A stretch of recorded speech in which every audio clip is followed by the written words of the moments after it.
नमस्कार. मागच्या वेळेला आपण युनिट 3 मध्ये संघटन विषयी आपण बघत होतो.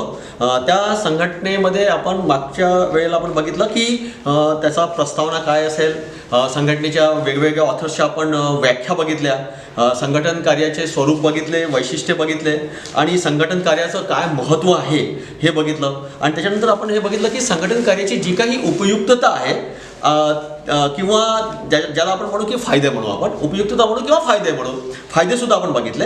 आणि सगळ्यात महत्त्वाचं म्हणजे संघटनेचे सिद्धांत किंवा तत्त्व काय असतील ते बघितलं. सगळ्यात महत्त्वाचं म्हणजे की संघटनेचे जे काही सिद्धांत आहेत ते सिद्धांत मी तुम्हाला पुन्हा एकदा रिपीट करतो. तर सगळ्यात महत्त्वाचा सिद्धांत हा आहे की उद्देश सिद्धांत, त्याच्यानंतर अधिकाराचा सिद्धांत. संघटनमध्ये उद्देशाचा सिद्धांत असणं खूप जरुरी आहे, अधिकाराचा सिद्धांत किंवा तत्व असणं खूप जरुरी आहे, वैशिष्ट्यीकरणाचा सिद्धांत, जबाबदारीचा सिद्धांत, समन्वयाचा सिद्धांत, लवचिकतेचा सिद्धांत, कार्यक्षमतेचा सिद्धांत, परिभाषेचा विकास किंवा अनुरूपतेचा सिद्धांत, आदेशाच्या एकतेचा सिद्धांत, परस्पर संबंधाचा सिद्धांत, संतुलनाचा सिद्धांत, नियंत्रण क्षेत्राचा सिद्धांत आणि कार्याचा सिद्धांत. अशा पद्धतीने 14 सिद्धांत संघटनेमध्ये असतात आणि ते 14च्या 14 ही खूप महत्त्वपूर्ण आहे. आज आपण बघूया की संघटनेचे प्रकार. आता यामध्ये मी तुम्हाला सांगणार की संघटनेचा प्रकार, त्याच्यानंतर त्याचे वैशिष्ट्ये, त्याचे उद्दिष्टे, नफा आणि तोटा, म्हणजे त्याचे फायदे आणि त्याचे तोटे. आता सगळ्यात महत्त्वाचं म्हणजे आपण बघूया की रेखा आणि विभागीय संघटन. बरोबर. आता हे जे रेखा आणि विभागीय संघटन जे आहे किंवा रेखा किंवा विभागीय संघटन आपण त्याला म्हणू, तर एक प्रकारचं जसं की लष्करामध्ये ज्या पद्धतीने अवलंब केला जातो, ज्याला आपण मिलिटरी शासन असं म्हणतो, म्हणजे उच्च स्तरावरून तर निम्न स्तरापर्यंत एखादी कुठला आदेश किंवा एखादी कुठली नोटीस किंवा एखादी कुठली सूचना जर का आली तर उच्च स्तरावरून निम्न स्तरापर्यंत परिपूर्णपणे ती करावी लागेल. म्हणजे एकंदरीत काय झालं की उच्च स्तरामध्ये संचालक मंडळ, प्रमुख प्रबंधक, निर्माणी प्रबंधक, उत्पादन प्रबंधक, निरीक्षक, फोरमन आणि सगळ्यात शेवटी श्रमिक. मी पुन्हा एकदा सांगतो, संचालन मंडळ, त्याच्यानंतर प्रमुख प्रबंधन, निर्माणी प्रबंधन, उत्पादन प्रबंधन, निरीक्षक, फोरमन आणि सगळ्यात शेवटी सगळे श्रमिक. म्हणजे एकंदरीत कसं झालं की प्रत्येक विभाग किंवा प्रत्येक विभाग हे कसं केलेलं आहे, या प्रकारामध्ये कसं केलेलं आहे, वेगळे केलेले आहेत, है ना, बरोबर आहे ना. म्हणजे निरीक्षक विभाग वेगळा आहे, संचालन मंडळ वेगळं आहे, निर्माणी विभाग वेगळा आहे, प्रमुख प्रबंधक कार्यालय वेगळं आहे, जिथे कुठे उत्पादन होत असेल त्याचं प्रबंधन वेगळं आहे, निरीक्षकांचं वेगळं आहे आणि प्रत्येक ठिकाणी श्रमिक मात्र आहेत. मग सगळ्यात महत्त्वाचं म्हणजे काय वैशिष्ट्य असतील त्याचे, तर त्याचे वैशिष्ट्य हे आहे, रेखा किंवा विभागीय संघटनाच्या अधिकाऱ्यामध्ये प्रवाह हा आदेशानुसार वरून खाली येतो. म्हणजे वरून खाली, मी आत्ताच म्हटलं की उच्च स्तरावरून निम्न स्तराकडे. संघटनेची रचना ही कशी असते, विभागानुसार असते. सर्व अधिकार किंवा आदेश हे अधिकाऱ्याकडून दिले जातात. पहा मी काय म्हणते, म्हणजे जो कोणी अधिकारी असेल, ज्या पोस्टवर असेल, ज्या पदावर असेल, ते अधिकारी आपला आदेश हे देत असतात. प्रत्येक कर्मचाऱ्याचा विभाग प्रमुख हा आदेश देत असतो आणि कर्मचारी हे त्या आदेशाचं काय करतात, पालन करीत असतात किंवा प्राप्त करीत असतात. संपूर्ण सत्ता एकाच अधिकाऱ्याच्या हातात आहे, त्याचे व्यवस्थापन सुद्धा तोच करत असतो आणि विभागामध्ये समन्वय प्रस्थापित करण्यासाठी या संघटन प्रकाराचा उपयोग फार मोठ्या प्रमाणामध्ये होतो. म्हणजे एकंदरीत कसं झालं की एकाधिकार झाला, मालक हा स्वतः परिपूर्णपणे तो विभाग चालवेल. मग याच्यामध्ये फायदे काय आहेत ते बघा. सगळ्यात महत्त्वाचा फायदा हा आहे की इझी आहे, सुलभता आहे त्याच्यामध्ये. कर्तव्याची निश्चिती आहे, ज्या व्यक्तीला जे काही कर्तव्य दिले असेल ते कर्तव्य परिपूर्ण त्याला करावं लागेल. त्वरित अंमलबजावणी, समजा एखाद्याला एखादी आदेश दिला किंवा एखाद्याला एखादी सूचना दिली तर त्या सूचनेचं पालन त्या व्यक्तीला करावं लागेल, त्या डिपार्टमेंटला करावं लागेल, त्या विभागाला करावं लागेल. शिस्त, एक पदरी असल्यामुळे सूचना आणि अंमलबजावणी यामध्ये त्याची शिस्त आपल्याला दिसून येतं. त्वरित निर्णय, कारण काय आहे की जे काही निर्णय घ्यायचे असतील, समजा त्याला आपण समजा उशीर केला तर आपलं काम हे लांबणीवर जाईल. म्हणून याच्यामध्ये रेखा आणि विभागामध्ये नेमकं काय होतं की जी काही सूचना दिलेली असेल आणि त्याच्यावर जर का तुम्हाला कुठला निर्णय घ्यायचा असेल तर तो निर्णय हा त्वरित घेता येतो. म्हणजे एकंदरीत काय झालं की एखाद्या वेळेस निर्माण झालेली समस्या, असं म्हणतात की जो व्यक्ती सकाळी उठतो तेव्हा उठल्यानंतर त्याच्यासमोर एक समस्या असते आणि जर का कालची समस्या जर का सोडवली नसेल तर त्या समस्यामध्ये भर पडतं. म्हणजे पहा, एकंदरीत म्हणजे प्रत्येक व्यक्ती किंवा प्रत्येक नागरिक जेव्हा सकाळी उठतो तेव्हा त्याला काय करावं लागतं, स्वतःचा एक समस्या निर्माण असतो आणि ती निर्माण समस्या कोणती असेल, काय असेल, कशा पद्धतीची असेल आणि तसं त्याला काय करावं लागेल, सोडवावं लागेल. म्हणजेच एकंदरीत काय झालं की जे काही निर्णय घ्यायचे असतील ते त्वरित घ्यावे लागतील. लवचिकता साहजिकच आहे, इलॅस्टिसिटी आहे, लवचिकता आहे. कारण काय की एखादी निर्णय घेतल्यानंतर समजा तो निर्णय समजा चुकीचा असेल, आपल्याला असं वाटत असेल तरी आपण तो निर्णय काय करू शकतो, बदलवू शकतो. म्हणजे लवचिकता आहे. समन्वय, उच्च स्तरावरून निम्न स्तराकडे आदेशाच्या सूचना किंवा तुमचं संवहन किंवा कम्युनिकेशन सिस्टम्स असेल किंवा डायरेक्शन्स असतील, बरोबर, किंवा निर्णय घ्यायची प्रक्रिया जर का असेल तर त्याच्यामध्ये समन्वय तुम्हाला दिसून येईल. म्हणजे कोऑर्डिनेशन हे उच्च स्तरावरून निम्न स्तराकडे येत असल्यामुळे समन्वय तुम्हाला प्रत्येक विभागामध्ये दिसून येईल. प्रभावी नियंत्रण सगळ्यात महत्त्वाचा फायदा आहे. मनाचा ब्रेक उत्तम ब्रेक. मी कालच सांगितलं की ज्याच्या मनावर ताबा आहे तो कुठलंही कार्य हे साध्य करू शकतो. प्रभावी नियंत्रण असल्यामुळे काम कसं होईल, सुलभतेने होईल, लवकर होईल, कार्यक्षमतेमध्ये नक्कीच वाढ होईल, बरोबर. सगळ्यात महत्त्वाचा फायदा म्हणजे ज्याला जे काम दिलेलं आहे तो काम उत्कृष्टपणे करेल. म्हणजे एकंदरीत तुमचा इफिशियन्सी वाढेल, कार्यक्षमतेमध्ये वाढ होईल. आदेशामध्ये एक वाक्यता राहील. उच्च स्तरावरून निम्न स्तरावर जे काही तुमचे ज्या काही सूचना, ज्या काही डायरेक्शन्स, जे काही नियम तुम्हाला येत असतील त्याच्यामध्ये काय राहणार, एक वाक्यता राहील, आदेश राहतील आणि त्या आदेशामध्ये कोणीही त्याला चेंज करू शकणार नाही. प्रभावी संदेशवहन, मी आत्ताच म्हटलं की कम्युनिकेशन सिस्टम्स ही खूप पॉवरफुल राहणार. याच्यामध्ये टू वे कम्युनिकेशन सिस्टम्स नाही आहे, दोन संदेशवहन नाही आहे. म्हणजे वरून खाली किंवा खालून वर जात नाही आहे ना. म्हणजे समजा एखाद्याने समजा मला प्रश्न विचारला तर मी त्या प्रश्नाचं उत्तर दिलंच पाहिजेत अशातला भाग नाही. पण मी समजा एखाद्याला समजा सूचना केली तर त्या सूचनेचं तंतोतंत पालन केलं पाहिजे. पहा मी काय म्हणता, म्हणजे टू वे कम्युनिकेशन किंवा दोन्ही भागांनी संदेशवहन होते आहे का नाही. तुमचा समस्या असेल तर तुम्ही सांगा, तर आम्ही समस्या सोडवू. पण समजा ती खरंच समस्या असेल तर आम्ही सोडवू. पण जर का समस्याच नसेल तर आम्ही सोडवणार नाही, बरोबर बरोबर आहे ना. आता समजा तुम्ही घरी गेले, तुम्हाला खूप भूक लागलेली आहे आणि तुम्ही आईला म्हटलं की मला आज टमाटरची चटणी खायची आहे. पहा, तुमची आवड काय आहे, टमाटरची चटणी खायची आहे. पण समजा घरी टमाटर नसतील तर आई काय बोलेल, अरे बाबा टमाटर नाही आहेत, मी तुला खूप छान कांद्याची चटणी बनवून देते नवीन पद्धतीची. पहा, म्हणजे त्याच्यामध्ये त्यांनी काय केलेलं आहे, सिस्टम्स अप्रोचेस झालेले आहेत, बरोबर. त्यांनी काय ठेवलेलं की ऑप्शन्स ठेवलेले. पण ऑप्शन्स केव्हा ठेवलेले आहेत की जेव्हा त्याला पर्याय आहे म्हणून. पहा, आणि अतिशय महत्त्वाचं म्हणजे जे काही कम्युनिकेशन सिस्टम जी झालेली आहे ती कशी आहे, प्रभावी आहे. हे नाही तर ते, पण निर्णय मात्र त्वरित. कमी खर्चिक पद्धती, एक वाक्यता, एकाधिकार आणि उच्च स्तरावरून निम्न स्तरावर जे काही संदेशवहन म्हणा किंवा डायरेक्शन्स म्हणा किंवा नियम म्हणा हे सगळे येत असल्यामुळे काय झालेलं की खर्चाची जी पद्धती आहे ती कमी प्रमाणामध्ये झालेली.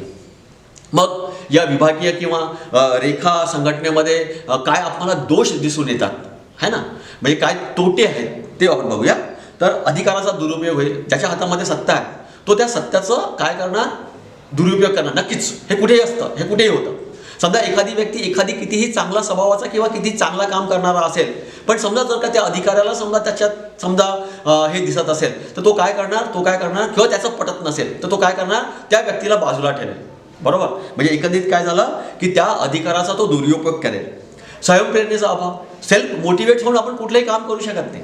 सगळ्यात महत्त्वाचं म्हणजे समजा मला कितीही काम येत असेल पण जोपर्यंत माझा अधिकारी मला काम सांगणार नाही तोपर्यंत मी काम नाही करणार, बरोबर. म्हणजे काय झालेलं की मी स्वप्रेरणेने स्वमोटिवेट होऊन मी कधी काम करणार नाही. जे मला काम सांगितलं जाईल तेच मी काम करेन. विशेषीकरणाचा अभाव, आता प्रत्येक प्रमुखामध्ये अनेक कार्य करण्याची शक्ती असते, बरोबर. आणि ती शक्ती कशी असते, स्वयंस्फूर्तीने असते, बरोबर. पण स्वयंप्रेरणेचा अभाव खूप मोठ्या प्रमाणामध्ये असल्यामुळे विशेषीकरणाचा सुद्धा तुम्हाला अभाव दिसून येईल. म्हणजे एखाद्यामध्ये एखादी विशेष गुण असतील, बरोबर, आणि त्या विशेष गुणाच्या आधारावर तो आपलं काम कार्य करू शकते. तुम्ही बघा ना, तुम्ही वाचलं असेल, बघितलं असेल की एखाद्या पेपरमध्ये एखादी व्यक्ती खूप चांगलं काम करते पण त्याच्यासोबतचा तो काम चांगलं नाही करत. म्हणजे एखाद्यामध्ये खूप स्टँडर्डायझेशन आहे किंवा विशेषीकरण आहे म्हणून तो खूप चांगलं काम करते, एक करत नाही. पण अधिकाऱ्याचं न करणाऱ्यावर जास्त लक्ष असल्यामुळे त्याला तो सपोर्ट करतो आणि जो कोणी चांगलं काम करत असेल त्याला तो काय करतो, परावृत्त करतो. म्हणजे जे काही विशेषीकरण आहे ते विशेषीकरण याच्यामध्ये दिसून येत नाही. पक्षपातीपणा. मी आत्ताच 1 मिनिट आधी तुम्हाला सांगितलं की या विभागीय संघटनेमध्ये किंवा रेखा संघटनेमध्ये जे काही नियम आहेत, ज्या काही सूचना आहेत, जे काही अधिकार आहेत ते वरून खाली येत आहेत, बरोबर. म्हणजे उच्च पातळीवरून निम्न पातळीकडे येत आहेत. त्या कारणाने पक्षपातीपणा हा खूप मोठ्या प्रमाणामध्ये होतो. एखादी व्यक्तीचं कितीही बरोबर असेल पण तो व्यक्ती अधिकारी म्हणा, तो अधिकारी त्या व्यक्तीला डिसलाईक करत असेल, त्याच्या गुडबुकमध्ये समजा त्याचं नाव नसेल तर तो त्याला काय करेल, बाहेर करेल. म्हणजे पक्षपाती धोरण हे तुम्हाला प्रत्येक ठिकाणी दिसून येईल. त्याचा स्वभाव किती चांगला असेल, त्याचं कार्य करण्याची पद्धती किती चांगली असेल, तो कितीही मनमिळावू असेल तरीही तो त्यामध्ये येणार नाही.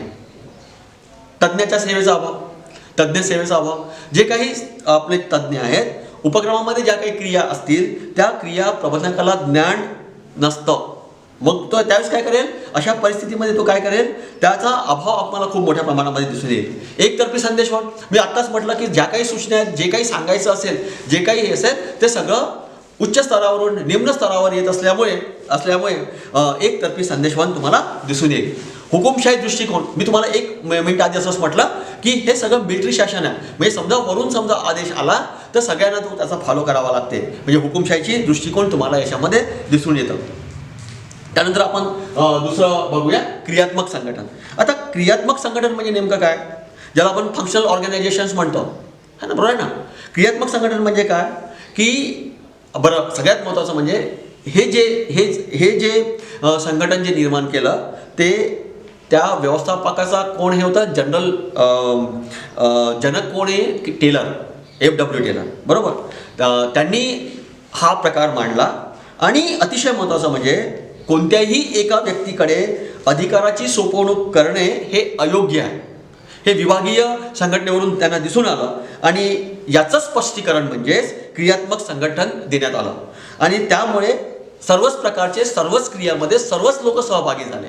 म्हणजे जर का संचालक मंडळ असेल, प्रमुख प्रबंधक असेल, निर्माणी प्रबंधक असेल, उत्पादन प्रबंधक असेल, निरीक्षक असेल, फोरमन असेल, हे सगळेच्या सगळे एकमेकाशी तर जुळलेले आहेत, परंतु हे सगळेच्या सगळे त्या श्रमिकासोबत सुद्धा जुळलेले आहेत. म्हणजे प्रत्येक व्यक्ती, संचालक मंडळ सुद्धा श्रमिकाशी जुळलेलं आहे, प्रमुख प्रबंधक सुद्धा श्रमिकाशी जुळलेलं आहे, निर्माणी प्रबंधक हे सुद्धा श्रमिकाशी जुळलेले आहेत, उत्पादन प्रबंधक हे सुद्धा श्रमिकाशी जुळलेले आहेत, निरीक्षक सुद्धा हे श्रमिकाशी जुळलेले आहेत आणि फोरमन सुद्धा श्रमिकाशी जुळलेले आहेत. म्हणजे प्रत्येक डिपार्टमेंट, प्रत्येक विभाग हे प्रत्येक व्यक्तीशी जुळलेले आहेत, प्रत्येक डिपार्टमेंटशी जुळलेले आहेत, प्रत्येक विभागाशी जुळलेले आहेत, प्रत्येक श्रमिकाशी जुळलेले आहेत.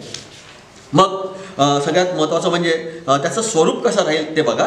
तर याच्यामध्ये कार्यक्रम अधिकारी राहील, सूचनापत्र अधिकारी राहील, मदत व परिव्यय अधिकारी राहतील, अनुशासक अधिकारी असतील, गटप्रमुख असतील, दुरुस्ती प्रमुख असतील, निरीक्षक असतील. म्हणजे एकंदरीत 8 लोक या क्रियात्मक संघटनेमध्ये काम करत असतील. मग याचे फायदे काय आहेत? त्याचे फायदे हे आहेत की तज्ज्ञ व्यक्तीचा याच्यामध्ये खूप मोठ्या प्रमाणामध्ये लाभ होतो.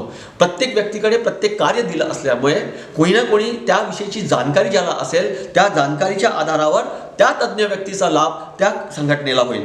उत्पादनामध्ये नक्कीच वाढ होईल, तुमचं प्रोडक्शन नक्कीच वाढेल, बरोबर. कारण काय की तज्ज्ञ व्यक्तीचा सहभाग असल्यामुळे उत्पादनामध्ये खूप मोठ्या प्रमाणामध्ये वाढ होईल. लवचिकता राहील.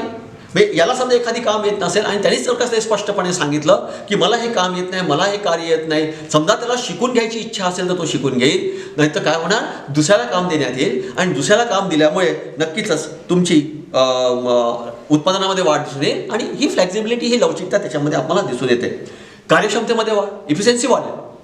तुमचं उत्पादन वाढत आहे म्हणजेच काय झालं की जी काही तुमची इफिशियन्सी आहे, जी काही कार्यक्षमता असेल त्या कामगाराची, ती काय होईल, नक्कीच त्याच्यामध्ये वाढ होईल. संशोधनात चालना मिळेल. जे काही रिसर्च असेल, नवीन नवीन जे काही प्रयोग तुम्हाला करायचे असतील ते सगळेच्या सगळे तुम्हाला करता येतील. त्या कारणाने संशोधनामध्ये खूप मोठ्या प्रमाणामध्ये तुम्हाला वाढ दिसून येईल. याच्यामध्ये सुद्धा तोटे आहेत, याच्यामध्ये सुद्धा दोष आहेत. तर दोष कोणते कोणते आहेत ते बघा. या संघटन प्रकारामुळे विविध अधिकारी व विभागातील मोठ्या प्रमाणामध्ये वाटप केल्या गेल्यामुळे खर्चामध्ये वाढ होईल. नक्कीच अलग अलग डिपार्टमेंट्स तुम्ही ठेवलेत, अलग अलग व्यक्तीचे डिपार्टमेंट्स ठेवले, त्या कारणाने तुमच्या त्या खर्चामध्ये वाढ होईल. क्रियात्मक संघटन हे लहान लहान उपक्रमामधून उपयुक्तामध्ये येतं. त्या कारणाने काय होतं की लहान लहान उपक्रमासाठी सुद्धा तुम्हाला डिपार्टमेंट्स ठेवावं लागतील. विविध अधिकारी व कर्मचारी यांच्यामध्ये आंतरिक स्पर्धेला मिळून कर्मचाऱ्याला त्याचा सगळ्या जणांना काय वाटेल की मी खूप हुशार आहे. आणि या सगळ्या कारणामुळे नेमकं काय होणार की प्रत्येकामध्ये स्पर्धा वाढेल आणि या स्पर्धेमुळे जे काही कर्मचारी आहेत त्याच्यावर त्याचा खूप मोठा प्रभाव दिसून येईल. क्रियात्मक संघटनामध्ये शिथिल पद्धतीचे अनुशासन आणि त्यामुळे आदेशामध्ये एक वाक्यता राहणार नाही. समजा एका डिपार्टमेंट्समध्ये किंवा एका विभागामध्ये एक ऑर्डर समजा पास झाली किंवा एक सूचना पास झाली तर दुसऱ्या डिपार्टमेंटला असं वाटेल की बा मला याची काय आवश्यकता नाही आहे. म्हणजे जी काही एक वाक्यता विभागीय संघटनेमध्ये होती किंवा रेखा संघटनेमध्ये होती ती इथे आपल्याला दिसून येत नाही. त्यानंतर आपण बघूया रेखा आणि कर्मचारी संघटन.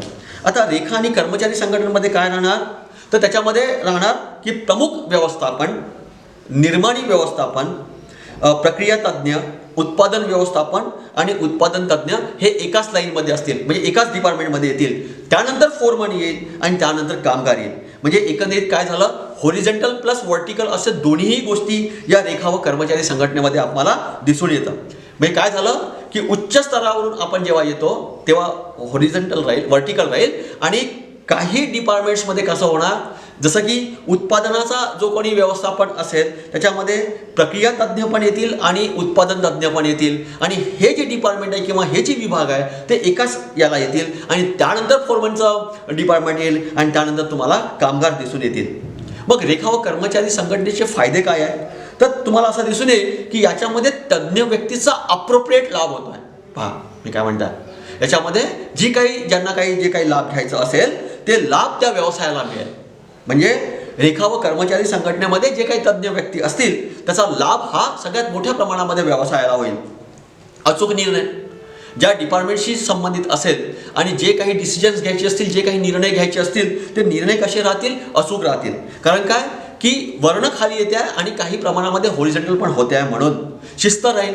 प्रत्येक अधिकारी, प्रत्येक निरीक्षक हा प्रत्येक विभागामध्ये उच्च असल्यामुळे किंवा तो सांभाळत असल्यामुळे त्याच्यामध्ये आपल्याला हे दिसून येईल की जी काही जबाबदारी निश्चित केल्या गेलेली आहे त्या कारणाने शिस्त ही, अनुशासन आणि शिस्त त्यामध्ये राहणार. उत्पादन खर्च कमी होईल, प्रश्नच नाही. जेव्हा तुम्ही शिस्तीचा भाग एका पर्टिक्युलर याच्यामध्ये ठेवता किंवा अनुशासन तुम्ही जर का ठेवता तर नक्कीच तुमचा उत्पादन खर्च काय होईल, कमी होईल. प्रत्येक व्यक्तीचं हे कार्याचं मूल्यमापन रेखा व कर्मचारीमध्ये होणार. बरोबर. त्याचं कारण हे की उच्च स्तरावरून जे काही निर्णय येत असतील किंवा उच्च स्तरावरून जे काही सूचना येत असतील, उच्च स्तरावरून जे काही संदेशवाहन येत असेल किंवा उच्च स्तरावरून जे काही डायरेक्शन्स येत असेल, ज्या काही सूचना येत असतील, उच्च स्तरावरून जे काही निर्णय येत असतील, या सगळ्यांचं व्हेरिफिकेशन होईल की हे खरंच सूचना तुम्हाला कामाची आहे का. आता समजा एखाद्या कारखान्यामध्ये किंवा एखाद्या उत्पादन क्षेत्रामध्ये समजा असं ठेवलं गेलेलं की तुम्ही रोज 8 तास काम करता. 8 तास काम केल्यानंतर तुम्ही 2 तास तुम्ही जे काही अतिरिक्त काम करता त्याचा आम्ही तुम्हाला बोनस देतो किंवा अतिरिक्त वेळ देतो. पण जर का तुम्ही अतिरिक्त काम केलं तरी आम्ही तुम्हाला अतिरिक्त वेतन देणार नाही असं जर का ठरवलं तर असंतोष माजेल. बरोबर आहे ना. म्हणजे एकंदरीत काय झालं की तो जो काही कार्य करतो आहे त्या कार्याचं मूल्यमापन होईल आणि त्या कार्याचं मूल्यमापन रेखा आणि कर्मचारी संघटनेमध्ये सगळ्यात महत्त्वाचा फायदा आहे. आणि कोणाला असं वाटेल ना की मी जर का जास्त काम करत आहे तर मला त्या जास्त कार्याचा किंवा कामाचा मला मोबदला मिळाला पाहिजे. कारण की प्रत्येक व्यक्ती हा कार्याच्या मोबदल्यासाठी तिथे काम करत असतो, हे लक्षात ठेवा.